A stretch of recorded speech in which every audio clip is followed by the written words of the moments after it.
जाऊंगा, क्योंकि मुझे लगता है कि संविधान कितना भी अच्छा क्यों ना हो, वो अंततः बुरा साबित होगा अगर उसे इस्तेमाल में लाने वाले लोग बुरे होंगे, और संविधान कितना भी बुरा क्यों ना हो, वो अंततः अच्छा साबित होगा अगर उसे इस्तेमाल में लाने वाले लोग अच्छे होंगे। विश्व के सबसे बड़े लिखित संविधान के रचयिता डॉक्टर भीमराव अंबेडकर, जिन्हें अपने बचपन में घोर जातिवाद का सामना करना पड़ा, अपने स्कूल में उच्च वर्ग के विद्यार्थियों से दूर जमीन पर बैठकर पढ़ना पड़ता था, जिनके अपने बाल अपनी बड़ी बहन से कटवाने पड़ते थे, क्योंकि गांव का कोई नाई इन्हें हाथ लगाकर दूषित नहीं होना चाहता था, और जिन्हें समाज की इस घिनौनी विचारधारा की वजह से अपना सरनेम सकपाल से बदलकर अंबेडकर करना पड़ा था। फिर भी वो इतनी शिक्षा प्राप्त कर चुके थे कि उन्हें भारत का सबसे ज्यादा पढ़ा लिखा व्यक्ति माने जाने लगा। कैसे उन्होंने अपने लोगों के हक के लिए दशकों तक आवाज उठाई, क्यों बाबा साहेब अपनी सेहत पर ध्यान न देकर भारत के महान संविधान की रचना कर रहे थे, और आखिर में तो वो अपना धर्म ही बदल बैठे जो बौद्ध धर्म अपनाया। और इस धर्म को अपनाते वक्त उन्होंने कौन सी 22 प्रतिज्ञाएं ली थी जिन पर काफी विवाद हुआ था। आज जानेंगे बाबा साहब भीमराव अंबेडकर के जीवन से जुड़ी ऐसी ही कुछ अनसुनी अनकही बातें, लेकिन उसके पहले नए दर्शक जल्दी से चैनल को सब्सक्राइब कर दीजिए। 14 अप्रैल 1891 के दिन मध्य प्रदेश के महू जिले में रहने वाले रामजी मलोजी सकपाल और भीमाबाई के घर एक बेटे का जन्म होता है। मां भीमाबाई अपने बेटे का नाम भीमराव रखती हैं, जो अपने माता पिता की 13वीं संतान थे। 5 साल की उम्र में अंबेडकर का स्कूल में दाखिला करवाया जाता है, लेकिन छोटे से भीम को जल्द ही बात समझ में आ जाती है कि समाज में उनके परिवार के साथ भेदभाव किया जाता है। स्कूल में उन्हें स्टूडेंट्स के डेस्क से दूर कोने में जमीन पर बिठाया जाता था। लंच ब्रेक में उन्हें उस बर्तन से पानी नहीं पीने दिया जाता था जिससे बाकी बच्चे पानी पीते थे। उनके बचपन से जुड़ा एक आंखों में आंसू ला देने वाला किस्सा यह है कि एक बार भीमराव और उनके बड़े भाई को गर्मियों की छुट्टियां मनाने के लिए गोरेगांव जाना था, जहां उनके पिता कैशियर की नौकरी करते थे। दोनों भाई ट्रेन में बैठकर गोरेगांव पहुंच जाते हैं, लेकिन काफी देर इंतजार करने के बावजूद उनके पिता रामजी सकपाल उन्हें लेने के लिए स्टेशन नहीं पहुंचते। भीमराव और उनके भाई ने साफ सुथरे कपड़े पहन रखे थे और उनके चेहरे पर मासूमियत झलक रही थी। जो देख स्टेशन मास्टर इनके पास आकर पूछता है, तुम कौन हो और कहां जा रहे हो?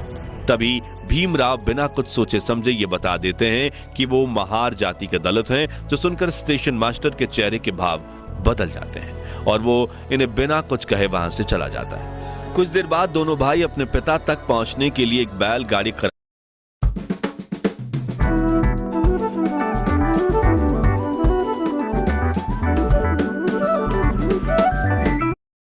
इन्हें बिना कुछ कहे वहां से चला जाता है। कुछ देर बाद दोनों भाई अपने पिता तक पहुंचने के लिए एक बैलगाड़ी किराए पर लेने की सोचते हैं, लेकिन बैलगाड़ी चालकों तक की भी बात पहुंच चुकी थी कि ये लोग अछूत और अस्पृश्य वर्ग के हैं और वो इनसे बात भी नहीं करना चाहते थे। काफी ठोकरें खाने के बाद एक बैलगाड़ी वाला इन्हें सवारी देने के लिए मान गया, लेकिन उसने इनसे दोगुना किराया मांगा और कहा बैलगाड़ी तुम्हें खुद ही चलानी होगी, और वो बैलगाड़ी से पैदल चलने लगा क्योंकि उन्हें इनसे दूषित होने का डर था। यह घटना भीम के दिमाग पर काफी गहरा प्रभाव डालती है, जिसके बाद उनका ध्यान हर उस घटना पर जाने लगता है जिसमें उन्हें लोगों ने अलग और अछूत महसूस करवाया था। इसी तरह गांव का कोई नाई इनके बाल भी नहीं काटता था, बल्कि इन्हें घर ही अपनी दादी से बाल या दीदी से बाल कटवाने पड़ते थे। इन्हें गांव के मुख्य कुएं से पानी खींचने पर मनाही थी और कोई बड़ा वर्ग इन्हें अपने घर में प्रवेश तक नहीं करने देता था। इसी तरह बचपन से ही भीम को जातिवाद का अनुभव हुआ और वो हमेशा इसे बदलने के बारे में सोचने लगे, लेकिन इस भेदभाव के बावजूद उन्होंने अपनी पढ़ाई लिखाई से ध्यान नहीं हटाया। भीमराव की किस्मत कुछ मायनों में अच्छी भी थी, जैसे कि स्कूल में कृष्ण जी केशव आंबेडकर नाम के एक टीचर थे जो ऊंची जाति के होने के बावजूद भीमराव को पसंद करते थे, और उन्होंने ही भीमराव सकपाल को अपनी सरनेम देकर भीमराव अंबेडकर बनाया था ताकि उच्च शिक्षा के दौरान उनके साथ भेदभाव ना हो। साथ ही पिता रामजी मालोजी सकपाल बेटे भीमराव को अच्छी शिक्षा दिलवाने के लिए मुंबई ले आए। अब ये शहर तो बहुत ही आधुनिक था, लेकिन यहाँ भी दलितों के प्रति लोगों की सोच उतनी ही छोटी थी।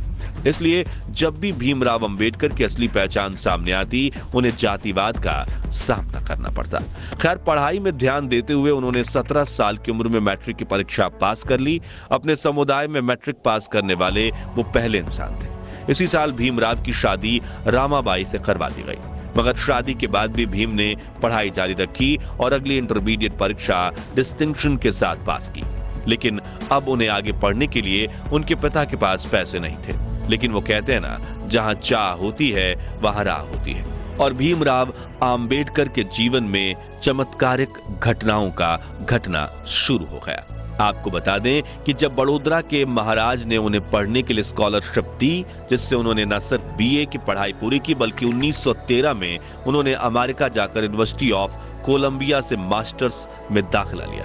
2 साल में उन्होंने एमए की पढ़ाई पूरी की और अगले ही साल अपनी पीएचडी थीसिस भी पूरी कर ली। जिसके बाद भीमराव लंदन चले गए, जहां उन्होंने London school of economics join किया। लेकिन स्कॉलरशिप पूरी हो जाने की वजह से वो अपनी पढ़ाई पूरी नहीं कर पाए और बड़ौदा वापस लौट आए, जहां उन्होंने सिविल ऑफिसर का पद हासिल कर लिया। लेकिन यहां भी जातिवाद ने उनका पीछा नहीं छोड़ा और भेदभाव के चलते उन्होंने नौकरी छोड़ दी। 1918 में भीमराव बॉम्बे के सिडेनहम कॉलेज में लेक्चरर बने। साथ ही उन्होंने दलितों की आवाज दुनिया तक पहुंचाने के लिए मराठी अखबार मुक नायक की भी शुरुआत की, क्योंकि अपने धर्म की वजह से वो इतनी ठोकरें खा चुके थे कि अब उन्हें समझ आ रहा था कि अब अपना हक पाने के लिए उन्हें आवाज उठानी पड़ेगी। इसी बीच कुछ समय लंदन जाकर उन्होंने वकालत में अपनी पढ़ाई पूरी कर ली थी। इस तरह वो अपने जमाने के भारत के संभवतः सबसे ज्यादा पढ़े लिखे व्यक्ति बन चुके थे। डॉक्टर भीमराव बाबा साहब अंबेडकर को शुरू से ही पढ़ाई से काफी लगाव था, इसलिए उनके पास भारत की सबसे बड़ी पर्सनल लाइब्रेरी हुआ करती थी। मशहूर लेखक जॉन गुंथर अपनी किताब इनसाइड एशिया में लिखते हैं कि जब 1938 में मेरी राजगृह में अंबेडकर से मुलाकात हुई थी, तब उनके पास 8000 किताबें थी और उनकी मृत्यु तक यह संख्या बढ़कर 35,000 तक पहुंच चुकी थी। डॉक्टर भीमराव अंबेडकर के निकट सहयोगी रहे शंकरानंद शास्त्री भी अपनी किताब में लिखते हैं कि मैं 20 दिसंबर 1944 की दोपहर 1 बजे अंबेडकर से मिलने उनके घर गया।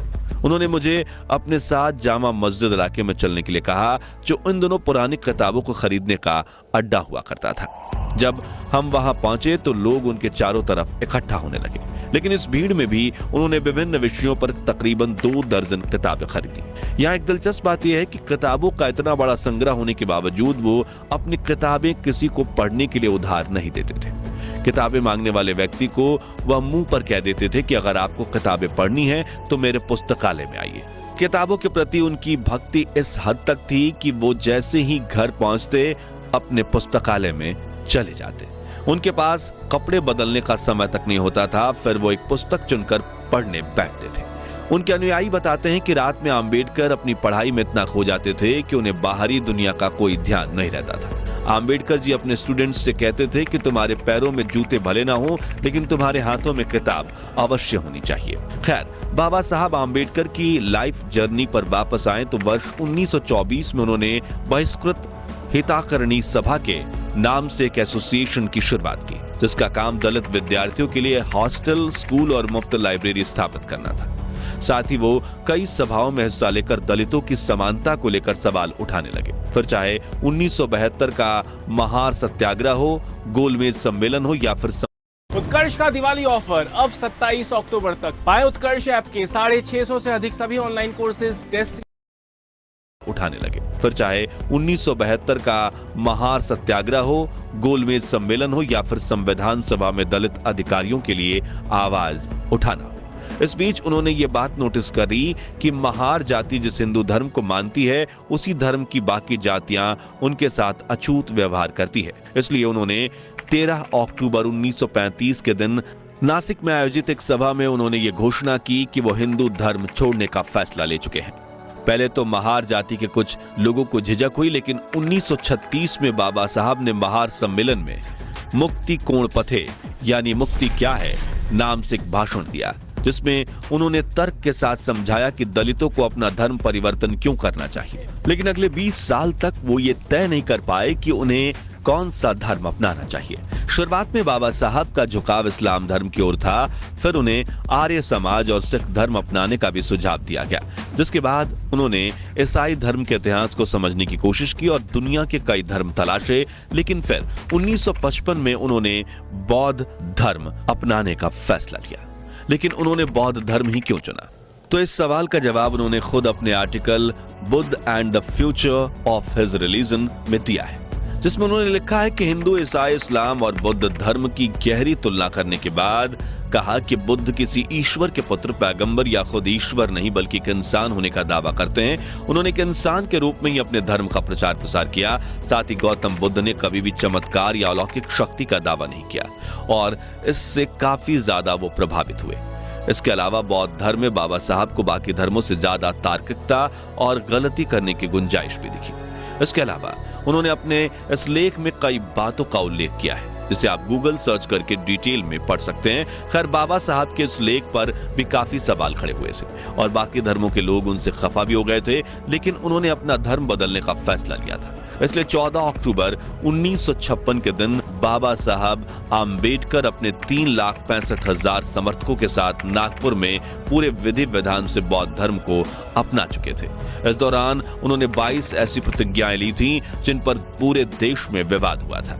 साथियों, ये प्रतिज्ञाएं सही हैं या गलत, ये तय करना हमारा फैसला नहीं है और ना ही हम इसके समर्थन में हैं या इसके खिलाफ हैं, बल्कि हमारा काम आपको सिर्फ इतिहास के बारे में बताना है। तो चलिए उनमें से कुछ प्रतिज्ञाओं के बारे में जानते हैं। मैं ब्रह्मा, विष्णु और महेश में ना विश्वास रखूंगा और ना पूजा करूंगा। मैं राम और कृष्ण जो भगवान माने जाते हैं उनमें आस्था नहीं रखूंगा। मैं गौरी और गणपति और अन्य देवी देवताओं में आस्था नहीं रखूंगा। मैं भगवान के अवतार में विश्वास नहीं करता। मैं कभी नहीं मानूंगा कि भगवान बुद्ध विष्णु के अवतार थे। मैं हिंदू धर्म का त्याग करता हूं जो मानवता के लिए हानिकारक है और मुझे विश्वास है कि मैं धर्म परिवर्तन द्वारा फिर से जन्म ले रहा हूं, वगैरह। डॉक्टर आम्बेडकर की इन प्रतिज्ञाओं ने हिंदू धर्म के उनके समर्थकों को ठेस पहुंचाई थी और धर्म परिवर्तन ही उनके जीवन की इकलौती सबसे बड़ी कंट्रोवर्सी है। चलिए अब जानते हैं दुनिया के सबसे बड़े लोकतंत्र की नींव जिस पर टिकी है, उस संविधान के बनने के पीछे की अनसुनी कहानी। तो 9 दिसंबर 1949 के दिन 299 सदस्यों वाली संविधान सभा की पहली बैठक हुई थी। इस सभा ने 1946 से 1949 के बीच उथल पुथल भरे 3 सालों में काम किया। इस दौरान देश में कई बड़े सांप्रदायिक दंगे हुए और देश का बंटवारा भी हुआ। इस कारण भारत और पाकिस्तान के बीच मानव इतिहास का सबसे बड़ा प्रवासी संकट पैदा हुआ।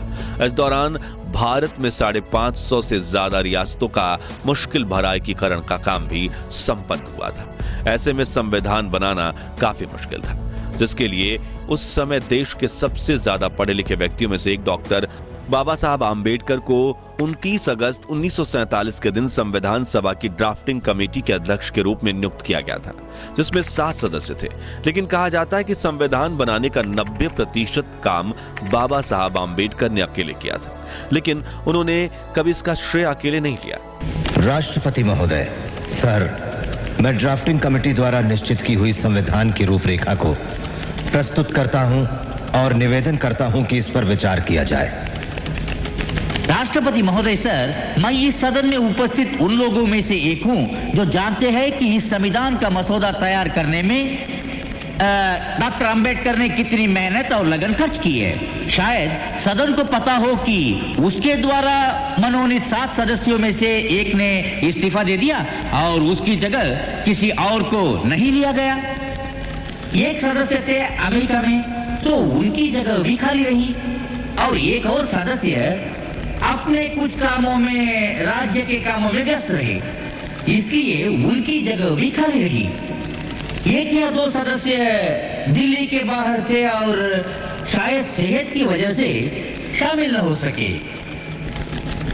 इसलिए आखिर में हुआ यूं कि मसौदा तैयार करने का सारा भार आ पड़ा डॉक्टर अंबेडकर पर और मुझे कोई शक नहीं कि हम सब उनके अनुग्रहित हैं। मुझे जो भी श्रेय दिया जा रहा है वो मेरे अकेले का नहीं है। इसका कुछ हिस्सा जाता है सर BN राव को, जो कि हमारी इस सभा के संवैधानिक सलाहकार हैं। जिन्होंने ड्राफ्टिंग कमेटी के विचार करने के लिए संविधान का कच्चा मसौदा तैयार किया। इस श्रेय का कुछ हिस्सा उस ड्राफ्टिंग कमेटी के सदस्यों को भी जाना चाहिए। लेखक अशोक गोपाल के हाल ही में डॉक्टर अंबेडकर की जीवनी पर लिखी एक किताब, जिसमें उन्होंने बताया कि डॉक्टर अंबेडकर ने कैसे अपने खराब स्वास्थ्य से जूझते हुए तमाम मतभेदों को दूर करके दुनिया के सबसे बड़े संविधान में से एक को तैयार किया। इसके प्रारंभिक निर्माण के दौरान ही 2500 से ज्यादा संशोधन किए गए थे। बताया जाता है कि डायबिटीज और ब्लड प्रेशर से पीड़ित होने के बाद भी अंबेडकर ने संविधान तैयार करने में काफी श्रम किया।